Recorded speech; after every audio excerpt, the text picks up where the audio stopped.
ಹಾಸನಾಂಬೆ ದರ್ಶನದಲ್ಲಿ ಲಕ್ಷಾಂತರ ಲೂಟಿಯಾಗಿದೆಯಾ? ದೇಗುಲದ ಹಣಕ್ಕೆ ಬಿದ್ದಿದೆಯಾ ಕನ್ನ? ಯಾಕಂದ್ರೆ ಹಾಸನಾಂಬೆ ದರ್ಶನದಲ್ಲೂ ಕೂಡ ಲಕ್ಷಾಂತರ ಲೂಟಿ ಆಗಿದೆಯಾ ಅನ್ನುವಂಥ ಪ್ರಶ್ನೆ ಉದ್ಭವ ಆಗ್ತಾ ಇದೆ. ದೇಗುಲದ ಹಣಕ್ಕೆ ಕನ್ನ ಹಾಕಲಾಗಿದೆಯಾ? ದೇಗುಲಕ್ಕೆ ಕೋಟ್ಯಾಂತರ ರೂಪಾಯಿ ಹರಿದು ಬರುತ್ತೆ. ವರ್ಷಕ್ಕೊಮ್ಮೆ ಹಾಸನಾಂಬೆ ದರ್ಶನ ಆಗುವಂತಹ ಸಂದರ್ಭದಲ್ಲಿ ಬರುವಂಥ ಭಕ್ತಾದಿಗಳು ದೇವಿಗೆ ಕಾಣಿಕೆಯ ರೂಪದಲ್ಲಿ ಹಣವನ್ನು ಹಾಕ್ತಾರೆ. ಆದರೆ ದೇಗುಲದ ಹಣಕ್ಕೆ ಕನ್ನ ಬಿದ್ದಿದೆಯಾ? ಹಾಸನಾಂಬೆ ಉತ್ಸವದಲ್ಲಿ ಗೋಲ್ಮಾಲ್ ನಡೆದಿದೆಯಾ? ಭಕ್ತರ ಕಾಣಿಕೆಯ ಹಣದಲ್ಲಿ ಲಕ್ಷ ಲಕ್ಷ ಲೂಟಿ ಮಾಡಲಾಗಿದೆ ಅನ್ನುವಂಥ ಒಂದು ಆರೋಪ ಕೇಳಿ ಬರ್ತಾ ಇದೆ. ಲೋಕಾಯುಕ್ತ ಇದೀಗ ಎಂಟ್ರಿ ಕೊಟ್ಟಿದ್ದು ಭ್ರಷ್ಟಾಧಿಕಾರಿಗಳಿಗೆ ನಡುಕ ಶುರುವಾಗ್ತಾ ಇದೆ. ದೀಪಾಲಂಕಾರವೊಂದರಲ್ಲೇ 15 ಲಕ್ಷಕ್ಕೂ ಅಧಿಕ ಹಣವನ್ನ ಸ್ವಾಹ ಮಾಡಲಾಗಿದೆ. ಆರ್ಟಿಐ ಕಾರ್ಯಕರ್ತ ಮನು ದೂರು ಕೊಟ್ಟ ಹಿನ್ನೆಲೆಯಲ್ಲಿ ಈ ತನಿಖೆ ನಡೆಸಲಿಕ್ಕೆ ಮುಂದಾಗಿರುವಂಥದ್ದು ಲೋಕಾಯುಕ್ತ ಅಧಿಕಾರಿ ಗಾಯತ್ರಿ ಅವರ ನೇತೃತ್ವದಲ್ಲಿ ಅಬ್ಬರದ ತನಿಖೆ ನಡೆಸಲಾಗ್ತಾ ಇದೆ.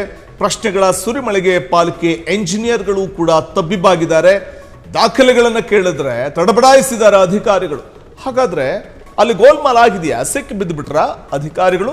ನಿಯಮ ಗಾಳಿಗೆ ತೋರಿ ಒಬ್ಬನೇ ಗುತ್ತಿಗೆದಾರನಿಗೆ ನೀಡಲಾಗ್ತಾ ಇತ್ತು ಅನುಭವದ ನೆಪವೊಡ್ಡಿ. ಒಬ್ಬನಿಗೆ ಗುತ್ತಿಗೆ ನೀಡಲಾಗ್ತಾ ಇತ್ತು. ಖರೀದಿ ಮಾಡಿದ್ರು ಅಷ್ಟು ಖರ್ಚಾಗೋದಿಲ್ಲ. ಅದರ ಭಕ್ತರ ಹಣ ದುಂದು ವೆಚ್ಚ ಮಾಡಿದವರಿಗೆ ತನಿಖಾಧಿಕಾರಿ ವಾರ್ನಿಂಗ್ ಮಾಡಿದ್ದು. ಮುಜರಾಯಿ ಇಲಾಖೆಯ ಗ್ರೇಡ್ 1 ದೇಗುಲದಲ್ಲೇ ಮಹಾ ವಂಚನೆ ಎಸಗಿರುವಂತಹ ಸಾಧ್ಯತೆಗಳಿದೆ.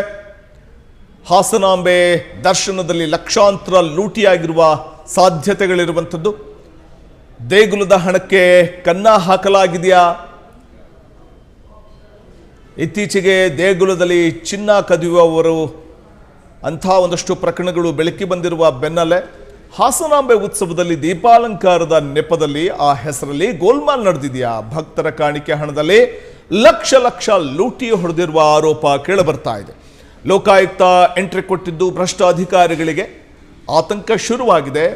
ದೀಪಾಲಂಕಾರವೊಂದರಲ್ಲೇ 15 ಲಕ್ಷಕ್ಕೂ ಹೆಚ್ಚು ಹಣವನ್ನು ಗುಳುಂ ಮಾಡಲಾಗಿದೆ ಅಂತ ಆರೋಪಿಸಿದ್ದಾರೆ ಆರ್ಟಿಐ ಕಾರ್ಯಕರ್ತ ಮನು ಅವರು. ಈ ಸಂಬಂಧ ದೂರು ಕೊಟ್ಟ ಹಿನ್ನೆಲೆಯಲ್ಲಿ ತನಿಖೆ ಶುರುವಾಗಿದೆ. ಲೋಕಾಯುಕ್ತ ಅಧಿಕಾರಿ ಗಾಯತ್ರಿ ಅವರಿಂದ ಅಬ್ಬರದ ತನಿಖೆ ಕೂಡ ನಡೀತಾ ಇದೆ. ಪ್ರಶ್ನೆಗಳ ಸುರಿಮಳೆಗರಿತಾ ಇದ್ದಾರೆ. ಆದರೆ ಪಾಲಿಕೆ ಇಂಜಿನಿಯರ್ಗಳು ಮಾತ್ರ ತಬ್ಬಿಬ್ಬಾಗಿದ್ದಾರೆ. ದಾಖಲೆಗಳನ್ನು ಕೇಳಿದ್ರೆ ತಡಬಡಾಯಿಸಿದ್ದಾರೆ ಅಧಿಕಾರಿಗಳು. ಹಾಗಾಗಿ ಅಲ್ಲಿ ಗೋಲ್ಮಾಲ್ ನಡೆದಿದೆಯಾ? ಹಾಗಾದ್ರೆ ನಿಯಮಗಳನ್ನ ಗಾಳಿಗೆ ತೂರಿ ಒಬ್ಬನೇ ಗುತ್ತಿಗೆದಾರನಿಗೆ ಮಣೆ ಹಾಕಿದ್ದು ಯಾಕೆ?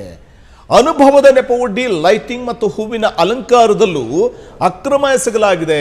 ನೋಡಿ, ಸಾಮಾನ್ಯವಾಗಿ ಹಾಸನಾಂಬೆ ಉತ್ಸವದ ಸಂದರ್ಭದಲ್ಲಿ ಲೈಟಿಂಗ್ಸ್ ವ್ಯವಸ್ಥೆಯನ್ನು ಮಾಡಲಾಗುತ್ತೆ ಮತ್ತು ಇಡೀ ದೇವಸ್ಥಾನಕ್ಕೆ ಹೂವಿನ ಅಲಂಕಾರ ಮಾಡಲಾಗುತ್ತೆ. ಯಾಕಂದರೆ ಬರುವಂಥ ಭಕ್ತಾದಿಗಳಿಗೆ ಅಂತಲೇ ವಿಶೇಷ ವ್ಯವಸ್ಥೆ ಮಾಡಲಾಗುತ್ತೆ. ಲಕ್ಷಾಂತರ ಜನ ಬರ್ತಾರೆ. ರಾಜ್ಯದ ನಾನಾ ಭಾಗಗಳಿಂದ, ನಾನಾ ಜಿಲ್ಲೆಗಳಿಂದ ಬರ್ತಾರೆ.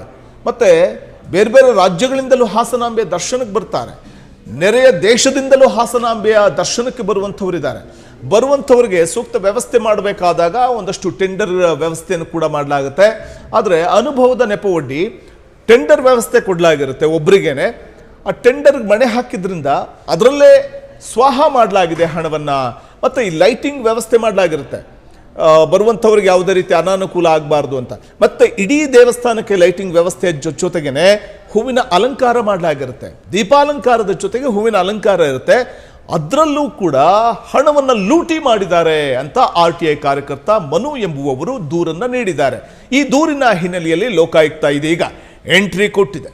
ಕ್ಷಣ ಕ್ಷಣದ ಸುದ್ದಿಗಳಿಗಾಗಿ ಫ್ರೀಡಂ ಟಿವಿ ಸಬ್ಸ್ಕ್ರೈಬ್ ಮಾಡಿ, ಲೈಕ್ ಮಾಡಿ ಹಾಗೂ ಫಾಲೋ ಮಾಡಿ. ಹೊಸ ಸುದ್ದಿಗಳ ನೋಟಿಫಿಕೇಶನ್ಗಾಗಿ ಬೆಲ್ ಐಕಾನ್ ಮೇಲೆ ಕ್ಲಿಕ್ ಮಾಡಿ.